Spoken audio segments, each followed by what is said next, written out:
Nabi Nuh merupakan keturunan ke-9 dari Nabi Adam alaihi salam. Pada masa itu, setiap manusia memiliki usia yang panjang. Nabi Nuh diangkat oleh Allah menjadi nabi dan rasul pada usia 480 tahun. Sepanjang usianya tersebut, Nabi Nuh terus berdakwah dan mengajak kaumnya tanpa kenal lelah. Meskipun Nabi Nuh telah berdakwah dalam jangka waktu yang lama, namun hanya dari kalangan orang-orang miskin yang mau mendengarkan beliau. Hal ini mengakibatkan kaum Nabi Nuh yang merupakan orang terpandang dan kaya raya tidak mau mengikuti ajaran Nabi Nuh karena mereka tidak sudi berdekatan dengan orang-orang rendahan. Mereka menganggap bahwa derajat mereka lebih tinggi daripada Nabi Nuh dan para pengikutnya. Bagi kaum yang durhaka itu, Nabi Nuh merupakan manusia biasa yang tidak mempunyai kelebihan apapun. Alasan itulah yang mereka gunakan untuk tidak menaati ajaran yang dibawa Nabi Nuh.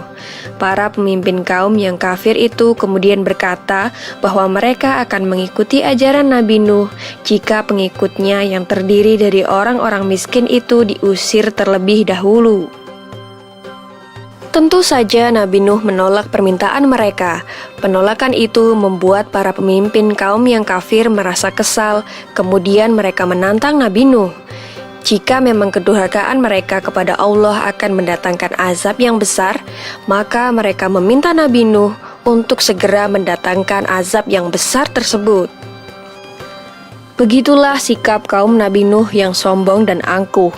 Mereka menentang Nabi Nuh dan mereka juga menentang murka Allah. Mereka kemudian bergegas meninggalkan Nabi Nuh. Sebagian dari mereka bahkan berteriak dan mengejek Nabi Nuh sebagai orang gila yang tidak tahu diri. Dengan demikian, kaum Nabi Nuh yang durhaka itu tetap melakukan penyembahan terhadap berhala dan tidak memperdulikan ajakan Nabi Nuh untuk bertaubat.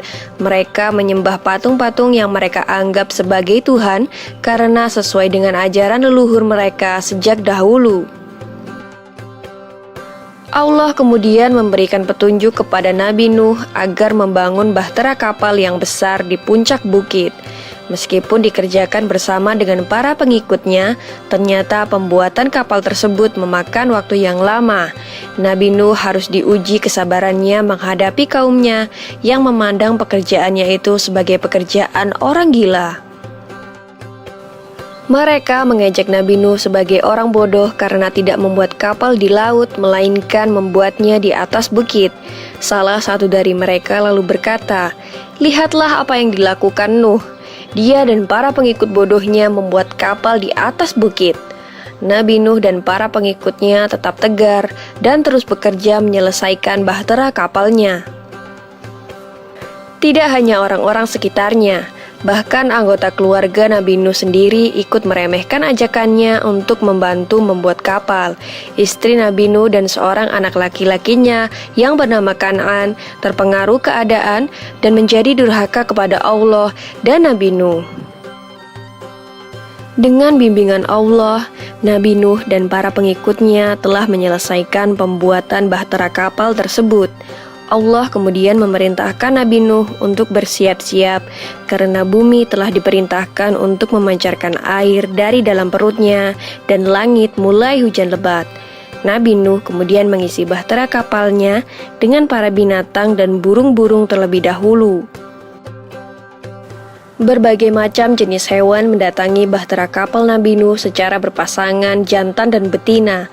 Tiada seekor jenis hewan pun yang terlewat, karena Nabi Nuh menunggu para hewan masuk dengan sabar. Bahtera yang besar itu ternyata dapat menampung segala jenis hewan yang telah masuk ke dalamnya. Dalam sekejap, banjir bandang melanda seluruh bumi yang mengakibatkan seluruh daratan mulai menghilang. Nabi Nuh yang berada di atas kapal terus berdoa kepada Allah untuk diberi keselamatan. Tak lama kemudian, beliau melihat putranya, Kan'an, yang berenang menyelamatkan diri. Nabi Nuh merasa tidak tega dan berusaha menyelamatkan putranya itu. Namun Kan'an ternyata masih keras kepala. Ia malah berenang menuju daratan yang tersisa, karena berpikir mungkin ia akan lebih aman di sana. Namun Allah berkehendak lain. Ombak besar datang ke arah Kanaan. Ia pun akhirnya tenggelam tergulung ombak. Tak lama setelah seluruh kaum Nabi Nuh yang durhaka tenggelam, banjir berangsur surut. Nabi Nuh bersama para pengikutnya dan hewan-hewan yang berada di dalam kapal mulai keluar perlahan-lahan dan mulai membangun tempat tinggal mereka yang baru. Demikianlah kisah Nabi Nuh alaihissalam dalam membuat bahtera kapal raksasa. Semoga kisah ini bermanfaat bagi kita semua. Amin ya robbal